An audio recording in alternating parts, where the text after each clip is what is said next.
tema general que vamos a discutir aquí hoy es la transición del totalitarismo a la democracia.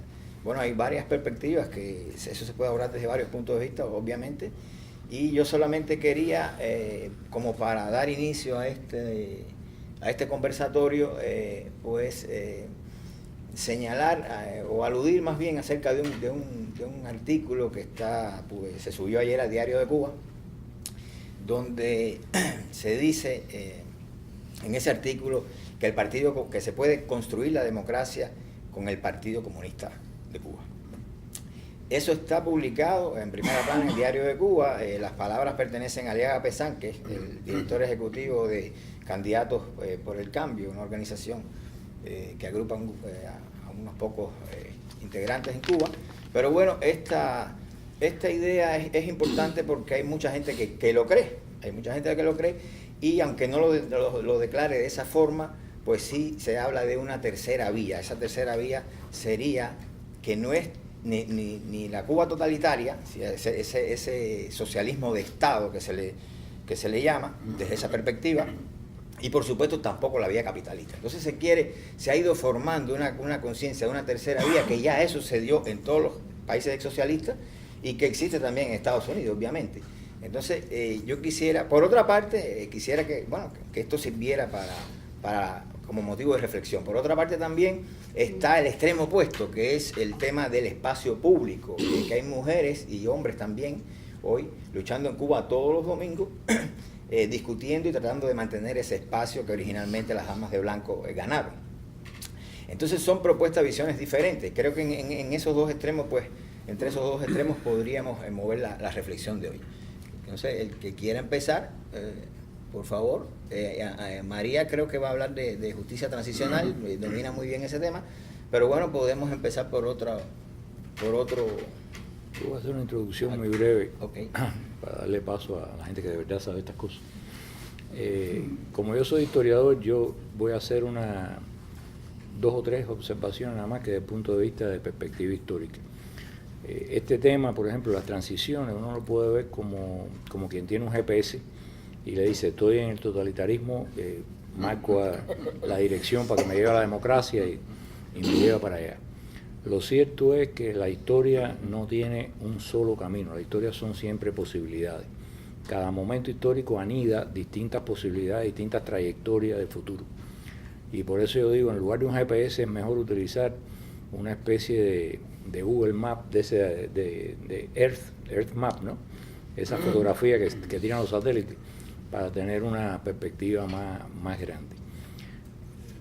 La otra cuestión que quiero hacer la observación es que uno no puede desconectar en ningún momento lo que pueda eventualmente suceder, en este caso en Cuba, cuando hablamos de un cambio de régimen o una transición hacia otro estado de gobernabilidad en el país, de los procesos globales que tienen lugar hoy en el mundo.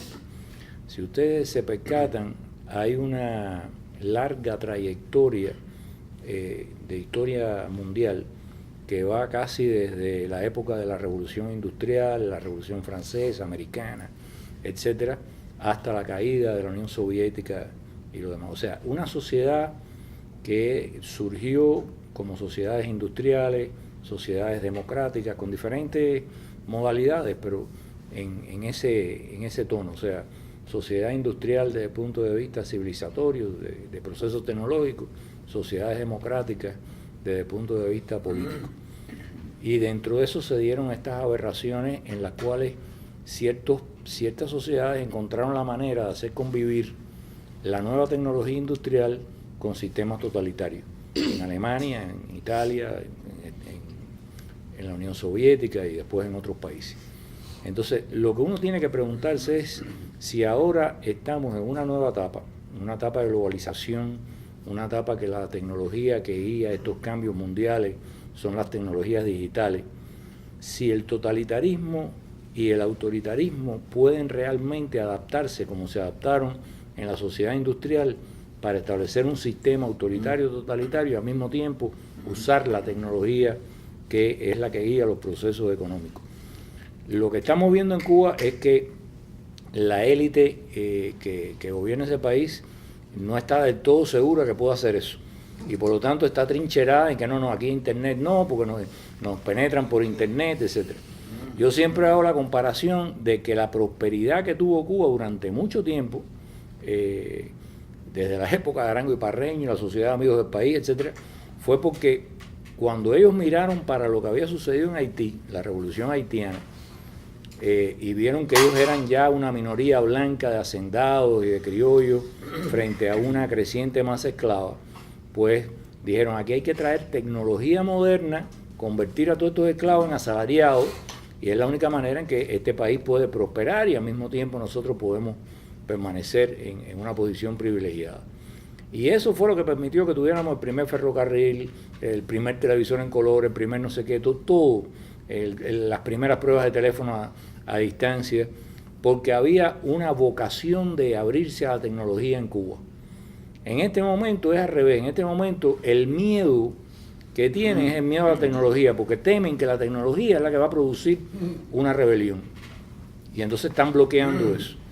Y en ese sentido, la gran pregunta es, bueno, ¿y esta gente serán capaces de entrar en un experimento como el que han entrado los chinos, los vietnamitas, que están buscando la manera de ver cómo ellos pueden mantener un sistema cuasi totalitario, autoritario, y hacerlo compaginar con los nuevos procesos tecnológicos, como se hizo en el siglo XX, en la primera mitad del siglo XX, o no tienen la capacidad, la audacia, ni siquiera para hacer eso?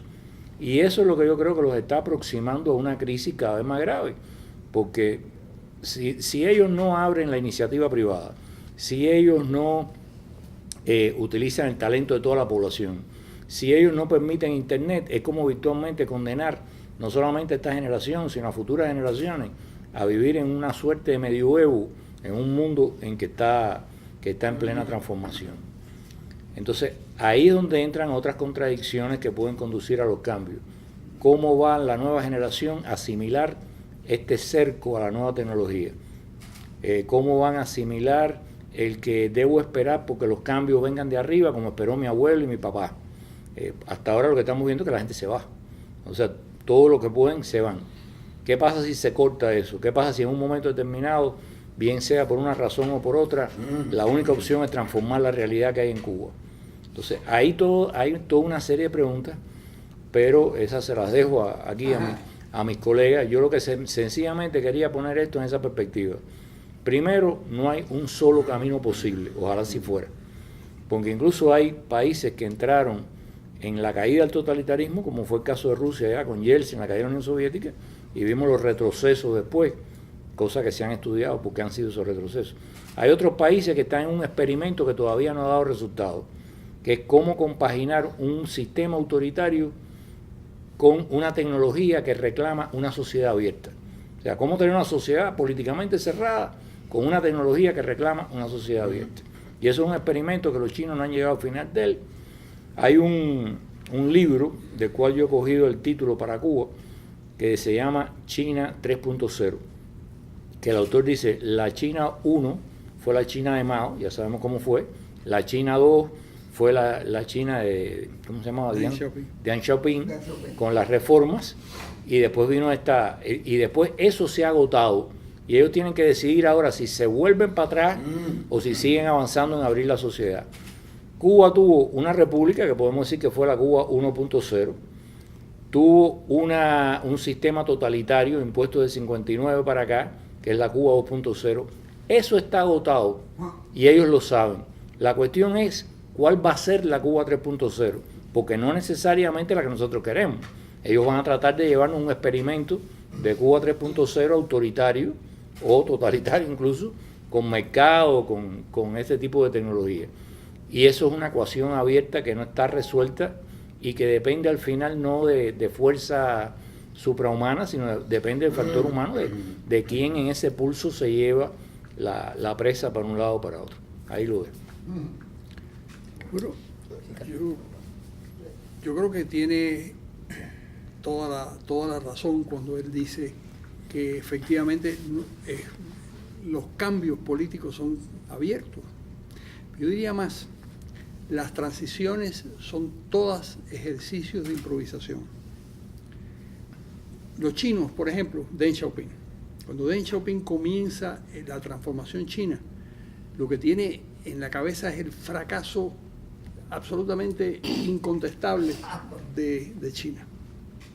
Entonces, quiere aumentar la producción agrícola para darle de comer a esos 1.300 o 1.400 millones de chinos que ya había en ese momento.